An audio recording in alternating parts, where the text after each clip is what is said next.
सुनकर आप बोर हो जाएंगे। कुछ लोग होंगे जो कविता में खो जाएंगे, कुछ लोग कहेंगे ये पागल हो गया है, कुछ लोग कहेंगे ये घायल हो गया है, कुछ तो ये भी बोलेंगे कि ये बैठ जाए तो अच्छा है, कुछ तो ये भी सोचेंगे ये अभी एक छोटा बच्चा है। लेकिन मेरी कविता सुन, आप मजबूर हो जाओगे। 5 मिनट दे दो मुझे, कविता में खो जाओ। क्या कहने, 5 मिनट दे दो मुझे, कविता में खो जाओगे। थोड़ी देर सुन लेना, धर्म समझ आ जाएगा, वरना भारत के भविष्य को दुश्मन ही खा जाएगा। मैं भारत का गौरवशाली इतिहास सुनाने आया हूँ। जागो भारत के युवाओं में तुम्हें जगाने आया हूँ।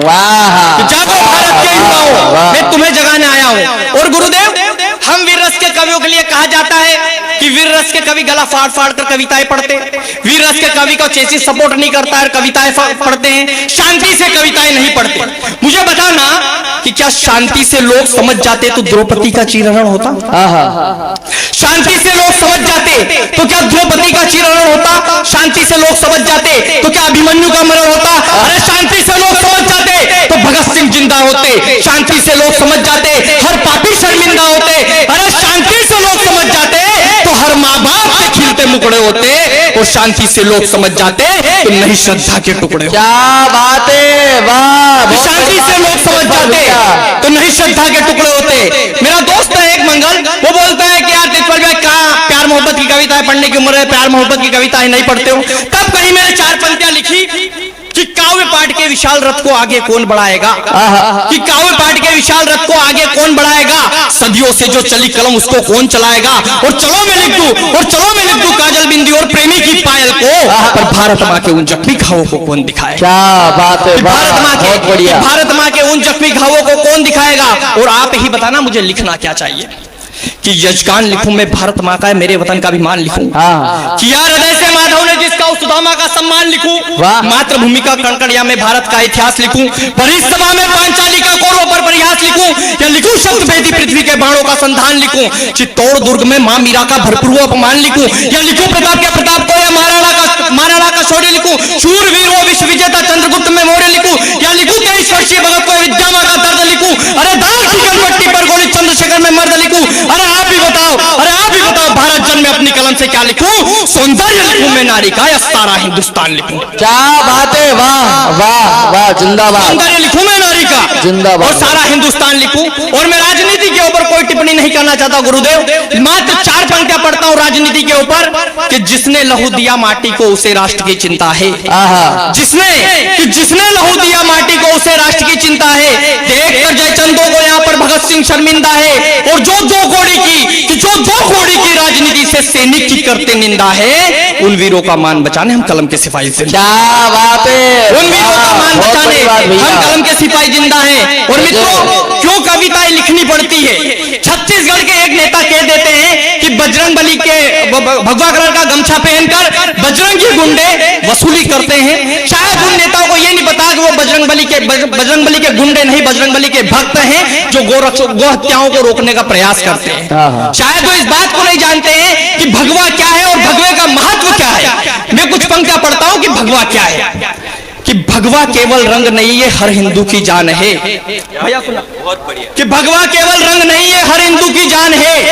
धैर्य साहस का प्रतीक है, धैर्य साहस का प्रतीक है, भारत का सम्मान है। वह भगवा ही है जिसे पहन मन को प्रभु राम चले, वह भगवा ही है जिसके खातिर रणतल में कई कटे गले, वह आग भी भगवा रंग की है जो शत्राणियों जोहर कर डाला, पहन भगवा पगड़ी राणा ने घाटी को रक्त से भर डाला, वो पुष्प भी भगवा रंग के हैं जो प्रभु के चरण में चढ़े हुए, पूरे भारत में भगवा हो इसके लिए हम खड़े हुए। सोच वो रंग भी भगवा है जिसे लेकर सूरज उगता है, और करोड़ों हिंदुओं का मस्तक भगवे के आगे। वाह वाह वाह, जय जय सिया राम। क्या कहते हैं, बहुत बढ़िया भाई, बहुत बढ़िया, भगवे के आगे झुकता है।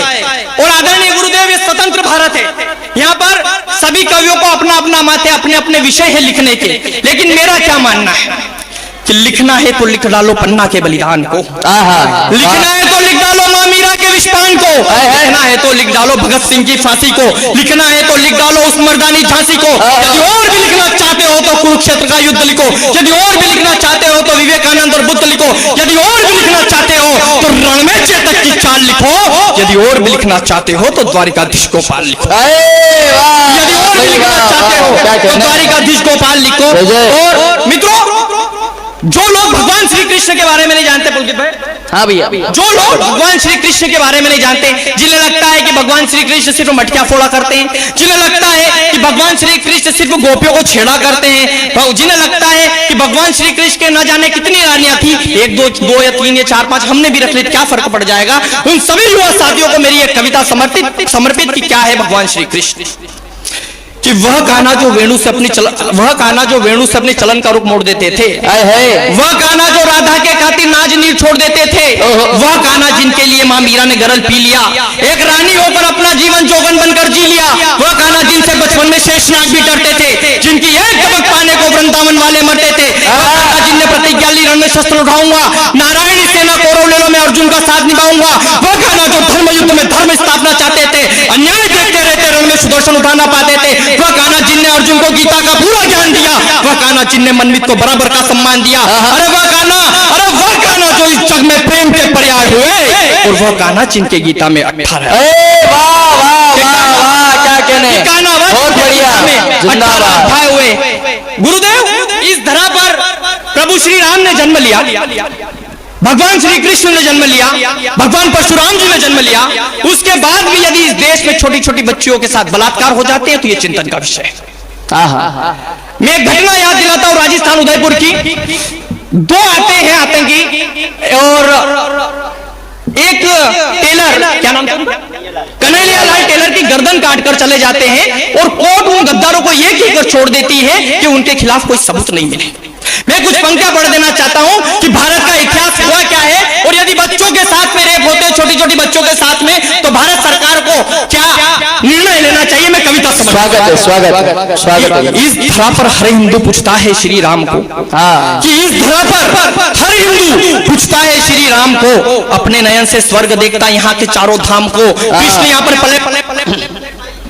कृष्ण यहाँ पर पले बड़े हैं, माटी उनने खाई है, हल उठाकर जो चले हैं वो कान्हा के भाई है, अरे वो भांजा भी लड़ाया जो कृष्ण की आंख का तारा था, अभिमन्यु को चक्रव्यूह में बेरहमी से मारा था, सोचो परिवर्तन के लिए प्रभु ने भी सहन किया, दुर्योधन की जंगा तोड़ू ऐसा भी यहाँ प्रण किया, अरे धर्म के लिए इस धरा पर लाखों शीश कटे हैं, फिर हम सब हिंदू यहाँ पर क्यों आपस में बटे। क्या बात है, बहुत बड़ी बात कह दी। फिर हम सब हिंदू यहाँ पर क्यों आपस में बटे हैं। यहाँ पर हिंदू लड़ता रहता जमी के छोटे टुकड़ों पर, गुरुदेव यहाँ पर हिंदू लड़ता रहता जमी के छोटे टुकड़ों पर, तेजाब की बोतल फेंक दी जाती राह चलते उन मुखड़ों पर, क्यों भारत में रेप की संख्या बढ़ती जा रही मोदी जी, हवस के भूखे जो बेटे हैं बच्ची को खा रहे मोदी जी, क्या अब हम छोटी बच्ची को स्कूल भेजना बंद करें, या राक्षस को फांसी पर लटकाने का प्रबंध करें। दो कौड़ी के लोग यहाँ पर चाकू लेकर आते हैं, कमीज का वो नाप देकर गर्दन काट कर जाते हैं, फिर भी उन गद्दारों पर की कोई कार्रवाई नहीं होती, फिर भी उस परिवार की कोई सुनवाई नहीं होती। आतंकवादी सरमेव का हर पल बढ़ता जाता है, ऐसा लगता गटर का पानी सर पर चढ़ता जाता है। एक बार इन निर्जोड़ों को सजा दे दो मोदी जी, चौराहे पर फंदा डालो, फांसी दे दो मोदी जी, और संविधान के पन्नों पर नया सिद्धांत लिख डालो, जो अस्तित्व हरण करेगा उसकी ग्रीवा। क्या बात है, जिंदाबाद जिंदाबाद। एक बार जोरदार तालियां बजाओ भैया तेजपाल के लिए, बहुत बढ़िया, क्या कहने, बहुत बढ़िया भैया, जय जय जय जय, बहुत अच्छा। जो अस्तित्व हरण करेगा उसकी ग्रीवा काट डालो। मैंने पहले ही बोला था कि वीर रस के कवियों को सुना नहीं जाता। एक अंतिम रचना पढ़ के मैं अपना स्थान देता हूं, क्योंकि बाकी के कवियों को भी सुनना है। एक अंतिम रचना गुरुदेव जो मैंने भारत और पाकिस्तान के बंटवारे के ऊपर लिखी। स्वागत। यदि इस पांडाल में कोई भी बीजेपी के हो, कोई भी कांग्रेस के हो, तो मेरा एक निवेदन है आपसे कि ना तो किसी पार्टी के मेंबर बनकर बैठना, सिर्फ दिल में राष्ट्र प्रेम को लेकर बैठना और सच सुनने का साहस रखना।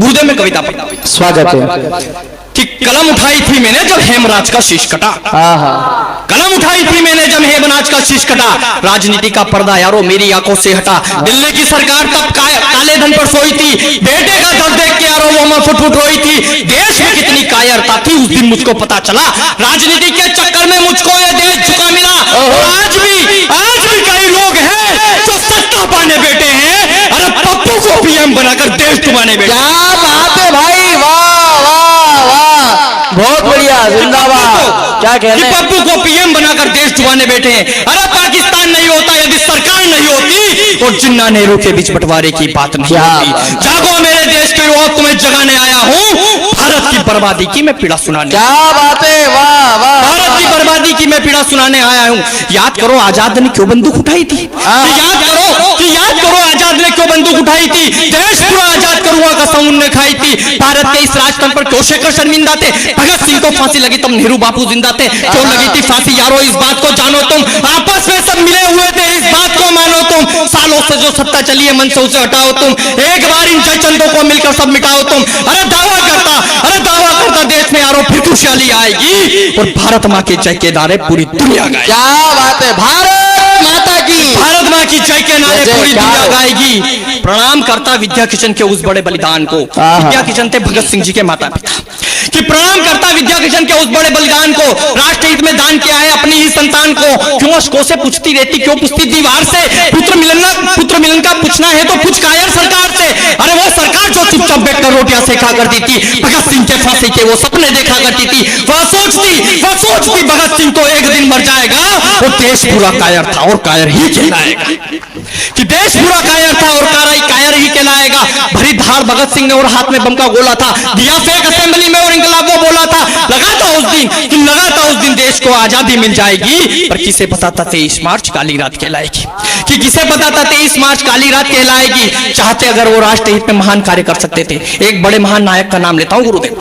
चाहते अगर वो राष्ट्र हित में महान कार्य कर सकते थे, भगत सिंह की फांसी को वो पल में रुकवा सकते थे। सब जानते देश में वो राष्ट्रपिता कहलाते थे। एक थप्पड़ के बदले में वो 2 थप्पड़ खिलवाते थे। अरे माना देश की आजादी में उनका बड़ा हाथ था। गिरते गिरते संभल जाते क्योंकि देश उनके साथ था। क्या बात है भैया, गिरते गिरते संभल जाते क्योंकि देश उनके साथ था। कहा था गांधी जी ने कि जनता को नहीं कटने दूंगा, कहा था गांधी जी ने कि जनता को नहीं कटने दूंगा, चाहे कुछ भी हो जाए मैं भारत नहीं बटने दूंगा। क्या हुआ, बापू की जिन्ना ने राष्ट्र मांग लिया। लाखों लोगों को काट पीट कर मिट्टी में ही मिला दिया। माँ को लूटा, बहन को लूटा, बच्चों को काट दिया। अखंड भारत को बापू आपने इंच में बांट दिया। अरे एक मौका और था बापू महान कार्य कर सकते थे और सत्ता के उस नायक को आप फांसी दिलवा सकते। क्या बात है, नायक को आप फांसी दिलवा सकते थे। और गुरुदेव अंतिम पंक्तियां पढ़ता हूं और अपना स्थान लेता हूं कि मुझको लगता शायद बापू उस सभा को भूल गए। राजपाट कौरव दल के उस महायुद्ध में चले गए। याद करो वो सभा बापू जहां भीष्म पितामह बैठे थे। याद करो वो सभा बापू जहां भीष्म पितामह बैठे थे। अपराधी थे बहुत बड़े, वो तभी से यहाँ पर लेटे थे। द्वापर का वो पल बापू कलयुग में आना जरूरी था। धर्म के कारण 100 कौरव का वध बहुत जरूरी था। और राष्ट्र हित में आगे आना उसका बहुत जरूरी था। और इस लोक से उस लोक बापू जाना बहुत जरूरी था। क्या बात है, बहुत बढ़िया।